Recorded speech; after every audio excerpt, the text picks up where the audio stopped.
mofinaina isan'andro atolotry ny mpitandrina rakotina valina maoly.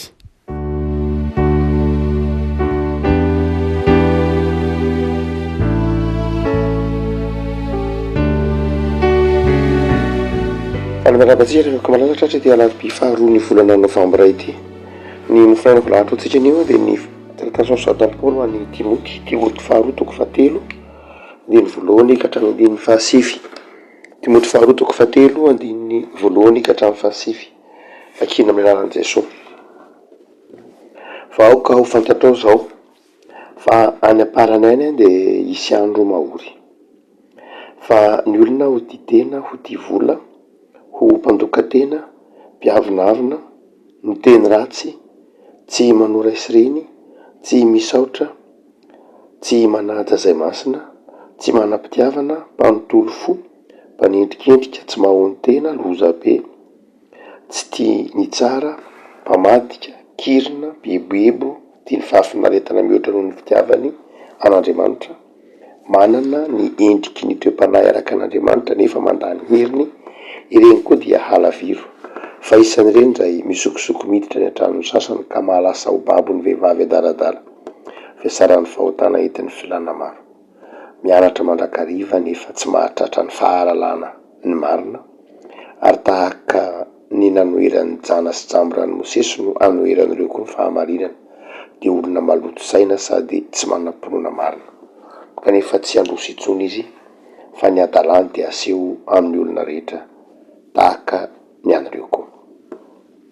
Ray masonao manamasinana ny fahamarinana ny tenao ny fahamarinana. Amen. Ny volana novambra dia fantatsika rehefa ko malala fa ny taonantsika hibanjina ny krismasy, ny fiavian'ny tompo, ny perikôpa sy ny mofinainan'ny fiangonana fitsekema. Dia ity novambra ity moa dia ny hoe miomana na miomana handray ny tompo isika na koa miomana handray ny tompo isika. Dia hiomana handray ny tompo ao anatin'ny antsoina hoe advent zany. Ity Timoty faharoa toko fahatelo ity ny andiny voalohany ka hatramin'ny fahasivy izay voalaza teo dia mitaonantsika ao amin'izany fiomanana zany. Mitaonantsika ao amin'izany fiomanana izany ary tsy ilay fiomanana amin'ny fandraisana an'i Jesosy amin'ny krismasy loatra, ilay fitsenana ny fahaterahan'ny tompo loatra no hita ao amin'ny Paoly antsika amin'ny Timoty ity, fa ilay ataontsika mihitsy hoe vanim-potoana afarany na ilay fiavian'ny tompo na ny eskatôlôjy, ny fiavian'ny tompo, ny fahatongavan'ny tompo hitsara indray any am-parany any. Hoy Paoly manao hoe any am-parany any zany hoe any aoriana any, tsy midika koa zany fa lavitra, fa raha miteny Paoly hoe any am-parany any dia zavatra takatry ny saina, lavitra takatry ny saina, fa tsy hoe lavitra tsy takatry ny saina akory. Afaka mitentsika manao hoe any lavitra be any indraindray fa mety takatry ny saina, fa ilay voambolana ampiasain'ny Paoly eto hoe any am-parany any dia farany, fa farany takatry ny saina, farany azo refesina ao maromaro, tsy hoe refesina amin'ny isa loatra, fa farany tiany tenenina dia ny hoe zavatra mety ho tratrantsika, mety ho lalovantsika arak'izany. Dia inona ny tranga amin'ilay any am-parany any Paoly dia mitanisa ny toetran'ny zavatra hitranga any am-parany Paoly. Tsy i Paoly any akory no miresaka ny fiavian'ny tompo amin'ny andro farany, toy zavatra hitranga amin'ny andro farany. Resahantsika voaingana ny mikasika ny fiavian'ny tompo tantarain'ny bokin'ny Zakaria, dia ny farany zao tontolo zao na ny andro farany araka volazan'ny bokin'ny Zakaria. Fa aty amin'ny testamenta vaovao dia misy koa ny boky apokaliptika, izany ireo boky miresaka ny farany, ankoatry ny bokin'ny apokalipsy dia apahatsotra masina betsaka amin'ny filazantsara. Mateo toko fahatramo roapolo, ny Marka, ny filazantsara dia ny toritenin'i Jesosy indrindra dia miresaka momba ny andro farany. Fa eto Paoly dia manindry zavatra vitsivitsy amin'izany hoe hitranga amin'ny andro farany zany. Jesosy dia manao toriteny manao hoe manome famantarana zany Jesosy. Paoly dia manome famantarana ihany koa. Fa Jesosy dia manome famantarana hoe miseho amin'ny endrika maro samihafa zany fiavian'ny tompo zany tsy ny fiavian'ny tompo ihany fa hoe efa akaiky ny fiavinany tompo Jesoa ny fikorotanany toetrandro ny ranomasina nonja, eo koa ny toetry ny olona, eo koa ny toetry ny zavaboary, eo koa ny fiovaovany zavatra manodidina. Misy zavatra asehon'ny tompo ho famantarana ny am'ilay hoe efa akaiky ny farany. Fa eto de am'ireny tany sain'i Jesoa reny de nanome fanazavana lalina kokoa Paoly amin'ny andiny voalohany ka hatramin'ny andiny fahasivy de ny momba ny toetran'ny olona. Zany hoe Timoty de mpampianatra, teolojianina, mpitaiza olona, mpitandrina, mpamompon'Andriamanitra, de evanjelistra. Dia ny taon'ny Paoly zany Timoty hamantatra handinika ny toetran'olona na handinika ny fiarahamonina. Tsy ny fandinihana ny toetrandro loatra ny tiany Paoly ho maridrefy hamantarany Timoty fa efa akaiky ny farany. Tsy ny fandinihana ny zavaboary, ny fiovan'ny kintana rehetra, tsy zay ny tao amin'ny Paoly any Timoty, fa ny toetry ny olona, satria mpitaiza olona Timoty, mpamolavola olona izy, dia ampy ho maridrefy hamantarany Timoty ny fahakekezan'ny fotoana fiavin'ny tompo na fahakekezan'ny fahafantarany fotoana ny fandinihan'ny toetran'ny olona. Zany hoe Paoly zany eto dia tsy mitaonany Timoty handinika zavatra tsy fantatra, hamakafaka ny zavatra tsy takatry ny sainy, fa zay takatry ny sainy zay hitany isan'andro no tiany Paoly ho hamantarany Timoty fa akaiky ny fiavin'ny tompo. Tiany Paoly aseho zany fa ny zava-hitranga ny aparany any na ny rehefa akaiky ny farany dia tsy hoe miafina amin'ny mpanompon'Andriamanitra zany, fa mitranga mety ho fantatra eo amin'ny, mety ho azon'ny olona rehetra maridrefy, azon'ny olona rehetra azon'ny mpino marimarina kokoa, azon'ny mpino fantarina fa efa akaiky ny fiavin'ny tompo. Tsy ny fiavin'ny tompo amin'ny tsipiriny akory hoe amin'ny ora ohatr'izao na amin'ny andro ohatr'izao na amin'ny taona ohatr'izao, fa tiany Paoly ho takatritsika fa zao manao hoe rehefa mpino dia men'ny tompo famantarana na afaka mamantatra, men'ny tompo famantarana amin'ny hoe efa akaiky ny farany na tsy. Ary io dia tsy zavatra sarotra ho an'ny mpino, arakaraka ny fanomezam-pahasoavan'ny mpino, arakaraka ny takatry ny sain'ny mpino, arakaraka ny maizy azy ny mpino. Fa satria Timoty eto mpamolavola olona dia amin'ny alalan'iny fifaneraserany amin'ny olona, fandinihiny tsotra fotsiny zao ny toetry ny olona de fa ampy hamantarany fa akaiky ny tompo. De eto zany dia nataon'ny Paoly ary Timoty handinika fa rehefa mitranga reto toetran'olona reto izy dia tokony ho fantatrao fa efa akaiky ny farany, na ny marimarina kokoa any am-parany any de reto no hitranga. Zany hoe mampiomana koa Paoly ny hiatrehany Timoty ny asany hoe any am-parany any ianao dia izao no hitranga. Dia mampiomana antsika zany Paoly eto, tsy Timoty ihany fa ampiomany mihitsy tsika manao hoe any am-parany any dia iova ny toetry ny olona, de izao koa ny zavatra hitranga. Rehefa tonga zao toe-javatra zao de akaiky zay ny tompo, na koa rehefa miatrika ny any am-parany any sika de miomana fa ohatr'izao koa ny toetry ny olona. De tanisainy ao ary lafiny zavatra vitsivitsy. Voalohany izy manao hoe izany andro zany a dia tsy andro mahafaly akory, zany fotoanany am-parany zany dia ny fiatrehin'ny olona zany dia tsy hoe andro mahafaly zany fa andro mahory, andro mampangirifiry,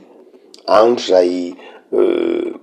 sarotra fahakekezan'ny andro ny fotoana farany.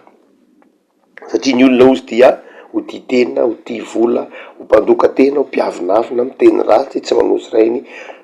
tsy misaotra, tsy manaja izay masina, tsy manam-pitiavana, mpanontolo fo, mpanendrikendrika, tsy mahompo, loza be, tsy tiany tsara, mpandika, mpamadika, kirina bebebo, tia fahafinaretana, mihoatra noan'Andriamanitra sy ny hafa rehetra. Raha fitinina dia makany amin'ny fitiavatena ny olona, mihamafy eo am-pon'ny olona ny fitiavatena, ary tsy vitany hoe fitiavatena ihany fa indrindra koa ny tenan'ny olona na ny maizy azy ny olona na ny filan'ny olona no ivon'ny antom-pisiny. tsy mieritreritra afa-tsy ny tenany olona, tsy eritreritra afa-tsy izay maha izy azy ny olona, tsy eritreritra afa-tsy izay ilainy sy izay mahasambatra azy. Fa inona moa no mahatonga ny olona ho tia tena any am-parany any? Inona no mahatonga ny olona ho hiamafy miamafy ny fitiavan-tena ao anatiny? Ny voalohany any dia ny endrika isehoan'ilay fitiavan-tena sy mahatonga ny olona ho mafy amin'ny fitiavan-tena, ho mafy be ao anatin'ny fitiavan-tena de ohatra hoe ny tenen'ny eo ny hoe tia vola. Rehefa tia vola ny olona, ny antony hoe mahatonga ny olona tia vola de satria ny olona any am-parany any dia tsy atsiaro ho voaro, tsy atsiaro ho ataondreo amin'ny teny frantsay hoe ho en sécurité. Noho ny toe-javatra maro samihafa hitranga any am-parany any dia tsy atsiaro ho en sécurité ny olona, tsy atsiaro ny olona ho anana, tsy mahatsiaro filaminam-piainana ny olona, tsy azon'ny olona antoka intsony ny ho avy satria tsy manam-pinoana izy, tsy azon'ny olona ho antoka intsony ny fiainany satria tsy manana an'Andriamanitra izy, votsitra eo am-pelantanany ny heveriny ho fitondrana ny tenany, tsy mahatoko tena intsony izy, dia mitady fiarovana ho an'ny tenany izy, mitady sécurité, mitady fiarovana ho an'ny tenany izy, mitady zavatra azony antoka ianterana izy satria efa niala tao aminy ny finoana. Ny mampiavaka ny olona nge, ny olombelona nge ny voary nataon'Andriamanitra hivavaka ny olombelona nge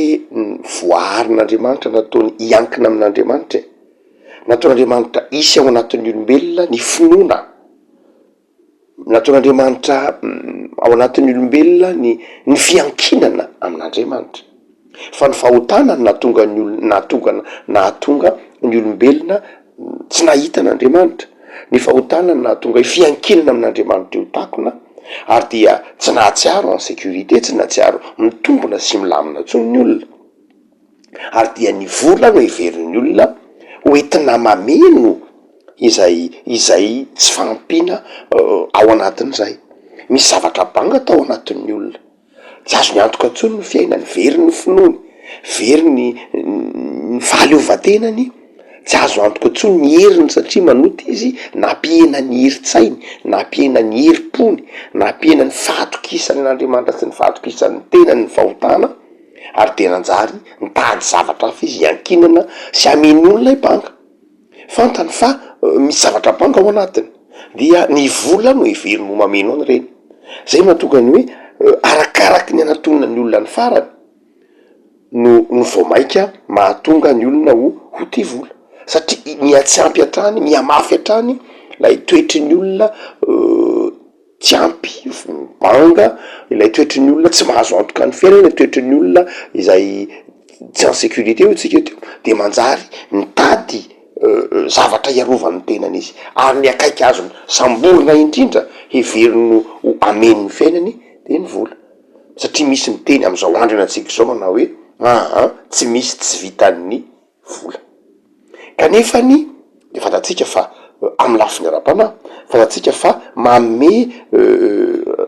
fiankinan-do tsy azo antoka zany, manome tombotsy azo tomponina, tombotsy afaka miaro, manapetra ny vola. Paoly manao hoe any am-parany any olona dia ho tia vola, any am-parany any olona de ho mpandoka-tena. Nahoana moa ny olona ny hoe mpandoka-tena? Ao anatin'ilay fahabangana ao anatin'ny vokatry ny fahotana ihany io. Mandoka-tena io zany hoe milaza ny tenany ho tsara ny olona, zany hoe nataony olona de zao tsy mitantara afa-tsy lay tsy mitantara afa-tsy lay zay zavatra nataony olona. Rehefa mitantara ny zavatra nataony olona, rehefa mitantara ny zava-bitany olona, dia am'izay fotoan'izay dia izy no ivony lay fahombiazana, zany hoe izy no mampamirapiratiny ao anatin'lay zavatra rehetra zay tantarainy. Mety mitantara zavatra anankiray izy ny antony hoe bibiby zany de izy mitantara ny ataotsika hoe onareo amy teny frantsais ny exploit, mitantarany zavatra natao na zay zava-bitany na zay mety ho fiezahany ka izy no ivony zany fombiazany zany. Amizay fotoana zay dia akisany ho tsy ho ivony zany fombiazany zany na Andriamanitra mazava ho azy na ny hafa, fa de izy ihany no fototra lay famirapiratany tenany na famirapiratany hafa dia de mandoka teny izy zany mihevitra fa raha tsy teo izy dia tsy vitany zao na tsy namiratra ny tako zao sy ny sisa rehetra. Izany dia taratry n'inona, taratry ny fanakonan'ny olona ny fahabangana tao anatin'ny fiainany, satria ny olombelona maha olombelona azy de napetrak'Andriamanitra tamina toeram-boninahitra, satria zanak'Andriamanitra tsy tokony adonontsika ny toeran'ny olombelona atao amin'ny bokin'ny Genesis toko 1 fa teo akaikin'Andriamanitra. Fa noho ny fahotana dia lasa nienjera tamy tany ny olombelona, lavy tamy tany ny olombelona no taritin'ny fahotana ho lavo izy, ary dia sanatria toy niala taminy voninahitr'Andriamanitra, ary voninahitr'Andriamanitra niala tamin'ny olombelona io vokatry ny fahotana de nanjary na tonga fahabangana tao anatiny, ary dia alainy lay ratsy fanahy mandrakariva izy hitady eo ny voninahitra io izay voninahitra na lay friariana zay banga lay famantarany tenany ka manjary nitady zany amin'ny hafa izy de ny tenany ihany no mamorona izany na mameno zany. Anatra vokatra ataotsika hoe mazava ny fahotana ny fandokafatena na ny friariana. Ny fiavinavina de mazava ho azy mbola ao anatin'ny fitiavatena ihany, ny hoe miavinavina dia milaza tsy firaharaina mihitsy ny hafa, tsy fieverana ny hafa ao anatin'ny fitiavatena lalina ihany zany, tsy fieritreretana ny hafa, tsy vitany fieritreretana fotsiny hoe ny tena no ivo na ny tena ny tsara na ny tena no ambony indrindra na ny tena, fa izao koa tena manomboka amin'ny hoe tsy firaharaina ny hafa, tsy firaharaina ny hafa, ary asehon'ny Paoly aloha amy teny hoe blasphemy mihitsy, zany hoe tena miteny ratsy mihitsy, midikany hoe fitenany ratsy de milaza hoe fanivaivana na an'Andriamanitra na ny hafa. Mioatra lavitra anao zany dia lavin'ny olona ny fankatoavana ray aman-dreny, lavin'ny olona ny fankatoavana ray aman-dreny, zany hoe lay fanajany olona ray aman-dreny tsy vitany hoe tsy fanajana mihitsy fa tsy fanoavana, zany hoe fitsipahana mihitsy ny ray aman-dreny, fitsipahana mihitsy ny ray aman-dreny, zay tsy mahazatra ny fampianarana soatra masina fa any aparany any dia hitsipaka ny ray aman-dreny ny olona, handany ray aman-dreny ny olona. Raha miteny hoe mandatsika dia tsy lay hoe tsy hoe lavina amin'ny hoe irahana hoe mandany manao zavatra de tsy manao zay zavatra ataotsika hoe madinika, satria mety pitranga amin'ny ankizy zany, fa le hoe tsy manoraisy reny de tena zavatra lalibaka mihitsy, zavatra fahotana lalibaka mihitsy, zany hoe toy ny hoe lavinao ny valeur na ny sotoavina zay nanabeazany ray aman-dreninao anao, lavinao tsipahana mihitsy zay le tsy manoraisy reny, ravanao mihitsy le zavatra zay nitezananao, ataovy hoe nitezany ray aman-dreninao ianao nandritra ny taona maro, tao vavahana kristianina mantsy tao amin'ny Jios testamenta taloha testamenta avao ty am'gana kristianina de zao ny ray aman-dreny no manome ny toetra maha olona ny olona voalohany indrindra. Izany toetra maha olona ny olona zany dia raisiny eo amy ray aman-dreny manomboka hatramin'ny 5-10 taonany, hatramin'ny mandrapatokony amy tokantrano, na ny fomba io na teny io na fomba fiaina io na tantara io na lovy io na fahendry avy amy ray aman-dreny avokoa zany rehetra zany, zay ny dikany hoe fanabeazana. Dikany hoe fanabeazana dia fampitaniny ray aman-dreny izay fahendrena zay maha izy azy zay, ka ao anatin'ny fanabeazana zany. Fa rehefa hoe tsy manoraisy reny ny olona ny aparany de zao laviny avokoa zany rehetra zany, tsy pahany avokoa zay valeur, zay sotoavina na zay fanabeazana nomena azy nandritra ny taona maro, fa mandray zavatra hafa mihitsy izy, na ny fiaviany ohatra mety ho laviny mihitsy hoe zay tsy kristianina tsony, zay tahako zao, na mety koa ny maha olona azy mihitsy aza de mety ho tsipahana, maha olona azy mihitsy de mety ho tsipahana, hoe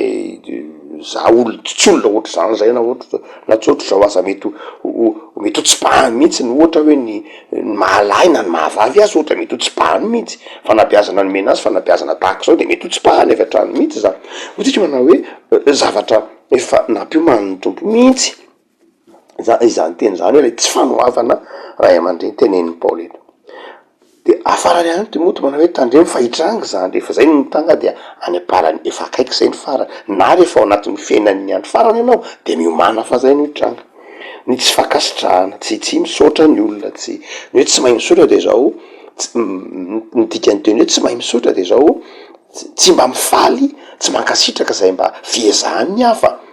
satria ny tenany any no hitany rehefa ianao no misaotra de midikany hoe olona mahay misaotra de zao voalohany indrindra manaiky fa tsara ny nataony ny hafa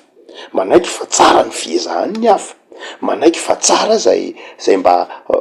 izay mba vitany ny hafa na zay nataony ny hafa taminao na zay nataony ny hafa tamin'ny hafa ihany ko izay ny dikany hoe misaotra midika fanetretena zany zay fa midika fampahirizana ny olona mba hanao ny tsara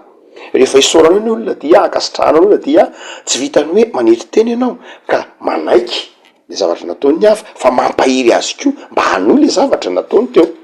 fa ny dikany hoe tsy fisaorana zany de tena milaza mihitsy manao hoe tsisy dikany ny zavatra nataonao tsisy dikany ny fiezahanao tsisy dikany ilay nininy natao zany hoe tena milaza mihitsy ao anatin'ilay fitiavatena ihany mandrakariva ny olona tia tena ny olona hoe ny fiainany a de tsy mivatsy ny tenany de mazava ho azy niterak'izay tsy fakasitrahana ny hafa mihitsy ka nininy nataony hafa de nataon'ny tenany ihany ny atao hoe mety ny ataon'ny tenany ihany ny atao hoe tsara ny ataon'ny tenany ihany ny atao hoe milamina de zay ataon'ny hafa rehetra tsisy hefiny no zany dia tsy hisaotra mihitsy izy tsy akasitraka mihitsy izy lojika ny fitiavateny zany ateraky ny fitiavateny zany mazava ho azy any aparany any ny olona de teneniny Paoly ihany io manao hoe tsy manam-pitiavana ny olona mazava ho azy ny dikany teny hoe fitiavana ny hoe fitiavana dia tsy inona akory fa lay toetra ny olona hivoaka am'ilay maha izy azy ka hipetraka eo amy toeran'ny olona anankiray antsoina hoe tia ianao rehefa miala amy toerana misy ianao ka mipetraka amy toerana misy ny hafa anankiray raha ohatra ka ataovy hoe tia olona anankiray tia ny namanao tia ny reninao tia ny ray aman-dreninao tia ny zokinao tia tanindrazana tia mipiray tanindrazana rehefa dia izao milaza hoe miala amy toerana misy ianao ianao am'izay fotoan'izay ny fitiavana antsoina hoe mity de milaza zavatra milaza fietsehana milaza ezaka milaza fifindrana milaza mouvement zany hoe milaza fialanao am'ilay mahaenao anao ka mandeha mipetraka eo amy toeran'ny olona anankiray tahaka ny nataon'i Jesosy tahaka ny nataon'Andriamanitra tia atsika izy de niala tany amy toerana nisy azy de mipetraka teo amy toerana nisy atsika atao amin'ny hazo fijaliana mihitsy ka ny fitiavana zany dia milaza tsy hoe fanafona tena ihany fa fiezahanao miala am'le toerana misy ianao am'izay fotoan'izay dia raisinao le toeran'ny olona tianao le olona tianao mazava ho azy tsy tena tanteraka amin'ny tsibriny akory zay fa zay le hoe lasa miara ory ianao lasa miara mitomany ianao lasa miara mifaly ianao fa rehefa mafy be le fitiavatena de zao tsy ianao no mandeha maka amy toeran'ny olona fa ny olona mitominao ao aminao aterinao avokoa ny fanirinyny olona ny nofinofony olona zany hoe izay zavatra rehetra mba nofinofony olona de alainao ny tsarany amin'ny olona de alainao ny mahafinatrany amin'ny olona de alainao anao zay le hoe tsy manam-pitiavana hoe tsy manam-pitiavana zany de zao lasa toetra hoe lasa tsy hoe ianao ihany ny iva fa tsy mety mivoaka am'le maha ianao anao tsony ianao tsy manao tsony zany a ilay mouvement na lay fialana am'ilay toerana misy ianao io tokony mandeha ho azy mihitsy amin'ny olombelona fa rehefa tonga ny fahotana de tsy nandeha ho azy tsony zany fa lasa niraofon'ny olona ho an'ny tenany mety misy olona na de io na de hoe zavatra tsy voatery ho materiel ihany a hoe fitiavana vola na fitiavana zavatra tsara tsy zay ihany fa tena mety mihitsy hoe fanirin'ny olona nofinofony olona fifalin'ny olona de mety ho raisina ho an'ny teny misy olona faly ohatra ka rehefa ty teny olona de zao tsy tia no faly fotsiny le olona fa potehiny le fifalin'le olona satria tia no azy ilay fifaliana izy ihany ny tia no faly de sorena izy rehefa mahita olona faly izay le hoe tsy manam-pitiavana tsony ny akony le tsy fanam-pitiavana de le tenen'ny Paoly voalohany indrindra manao hoe ho tia tenany olona fa any aparany azy zany de zao tsy hoe individualiste fotsiny ny olona fa tena tsy hoe égocentrika fotsiny ny olona fa tena ny tenan'ny olona ihany everiny ho ivony zavatra rehetra ary tsy anaona inona na inona izy rehefa tsy misy zavatra hoan'ny tenany. De izy manao hoe tsy vitan'izay ihany fa mpanontolo fo izy, mpanontolo fo izy zany hoe mazava ho azy olona tsy vonona mihitsy andray zavatra hafa, tsy vonona mihitsy andray hevitra n'inona tsy vonona mihitsy isokatra ary amafisiny am'le hoe mpanendrikendrika moa zany sy tsy mahono-po. Mpanendrikendrika de zao mazava ho azy tsy ny tenany diso fa ny hafa mandrakariva. Matoa ny olona manendrikendrika de zao tsy manaiky diso izy, zay le arabaky teny io, tsy manaiky io diso izy, ny hafa mandrakariva ny diso, ny hafa mandrakariva manao ny tsy mety, ny hafa mandrakariva ny mahatonga ny fahavoazany. Ary io mampatsiaro lay filozofia any Jean Paul Sartre manao hoe l'enfer c'est les autres, zany hoe ny afo be de zao ny hafa de afo be ako mandrakariva. Any aparany any de zao atsiary ny olona fa namany no afo beny, tsy mahita fedanana mihitsy izy any ny hafa, tsy eritreritry mihitsy izy hoe sambatra fa de zao ny hafa mandrakariva no ratsy ny tompona andraikitra, zay le hoe mpanendrikendrika. Ary dia misy koa manao hoe de tsy ahonim-po zany ny olona fa ho loza-pe tsy ahonim-po zany hoe tsy mety ho faly ny olona, tsy mety ho feno izy na de fa eo aminy ary ny zavatra rehetra. Io tenentsika manao hoe satria nisy fahampangana tao anatin'ny olona, satria nisy zavatra nialan'ny olona ny fikirina tamin'Andriamanitra de mazava ho azy tsy ahonim-po mihitsy izy. Betsaka ny famantarana tiany Paoly ho takatry moa any aparany any, tsy ho vitatsika Tsiprieny akory izy ireo ny hoe kiriny ty fahafinaretany, mazava ho azy mianatra mandrakariva nefa mody tahaka ny hoe lipahalalana, tia mandalina, tia mamakafaka, tia miadevitra, tia manao débat, tia mamaky boky, tia mamaky be de be o Paoly, zany hoe tia mianatra mandrakariva nefa inona akory eo mbola miafina amy mandrakariva ny fahalalana ny marina. Zany hoe tsy arakaraky ny andalinany iny mampanalavitra azy ny marina, satria le fandalinany tsy fahandalinana ho amin'ny ahasoa, ho amin'ny fivavahana na ho amin'ny fon'Andriamanitra na ho amin'ny fitiavana ny hafa, fa fahalalana zay manalavitra an'Andriamanitra, mandalina mba hanalavitra an'Andriamanitra, mandalina mba hanatsarana ny tena sy ny fiainana manokana de zao vao maika miafina ny marina. Afaka malala amizao fotoana ny akatoky ny krismasy sahady satria afaka roa volana latsaka kely eo de mankalaza Andriamanitra satria noho ny krismasy de anjaranao ny mamantatra ny hoe vanim-potoana manahoana moa izao iainanao zao, vanim-potoana ny andro farany, vanim-potoana ny andro farany ka ialana amin'ny fitiavan-tena, vanim-potoana ny andro farany ka iomanana amin'ny fitiavana an'Andriamanitra, vanim-potoana ny andro farany ka iomanana fa manapetry zao rehetra zao, vanim-potoana ny andro farany ka amatahana fa misy ny mandrakizay de tena vatanina ao amin'ny fiainana mandrakizay. Zavako mampahery anao hitoetra mandrakariva, hiambina mandrakariva amin'ny maha kristianina mahampino fa ny fiainana de fandalovana, lay banga ao anaty izay tsy ananany zao tontolo zao, lay banga zay tadiaviny zao tontolo zao fatratra dia efa nomen'Andriamanitra anao de Jesoa, de lay tena fahafenonao amy Jesoa izay no ampanantenain'ny tompo anao, ka rehefa ao anatinao le fahafenona de fona ho azy ao anatintsika kristianina ireo toetra rehetra ireo. Tsy manana an'ireo toetra ireo tsika, tsy hoe satria niezaka, tsy hoe satria nahoana, fa tsy manana zany toetra maro samihafa mpandoka-tena, ty vola, mpiavonavina, mpiteny raha, tsy manana zany tsika, tsy toetra tsika zany, tsy hoe satria mafy be ny fitezana tsika zay eo, tsy hoe satria fa satria feno ao anatintsika Andriamanitra, satria ao anatintsika le fahafenona de matsiaro ny sécurité tsika, matsiaro feno sika, matsiaro manana fiadanana sika de afaka mizara, matsiaro faly sika de mahay misaotra. Afaka malala engane hitoetra am'izany fahafenon'ny Kristy zany ianao. Lavatsika tompo am'soranao zany amy teninao zay azonay novakina tamin'ny tenin-drazanay, mampihomenanay fa any aparany any de miamafy ny fiainana amin'ny andro mahaory, hitombo ny fitiavan-tena zay seho amin'ny endrika maro samihafa. ampianatra tompo iambina, ampianatra mba hijery ny namanay amin'ny alalan'ny fitiavana ary hijery anao Andriamanitra ho andry iakinana isan'andro. Ny fahabangana ao anatinay dia efa ny fenonao tamin'ny alalan'i Jesosy anakao, ka ianao no antom-pisinay araka ny tenin'ny soratra masina manao hoe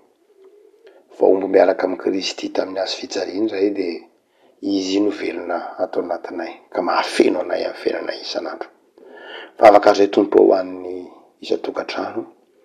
vavaka izay ho tahinao ny sambatan'olona sy ny isan-tokantrano, ireo mpanaraka ny mofinay na vetrotronay am-bavaka manokana tompo, omeo fahalemem-panahy, omeo fitiavana, atao feno fahasoavana ny fiainana isan'andro, ajoro vavolombelona ary amasino. Mivavaka izay ho an'ny fiangonanao mitoro ny filazantsara, tehirizy mba tsy ho variana, fo azy mba ajoro amin'ny fahamarinanao sy ny fitorianany teninao, dia mampahireza ny firenenay ho tahinao anie ny ezaka maro samihafa toy ny sambatan'olona sy ny tokantrano, amin'ny fitezana, amin'ny fanatsarana ny fiainana isan'andro, mitoeranay Jesosy. Amen.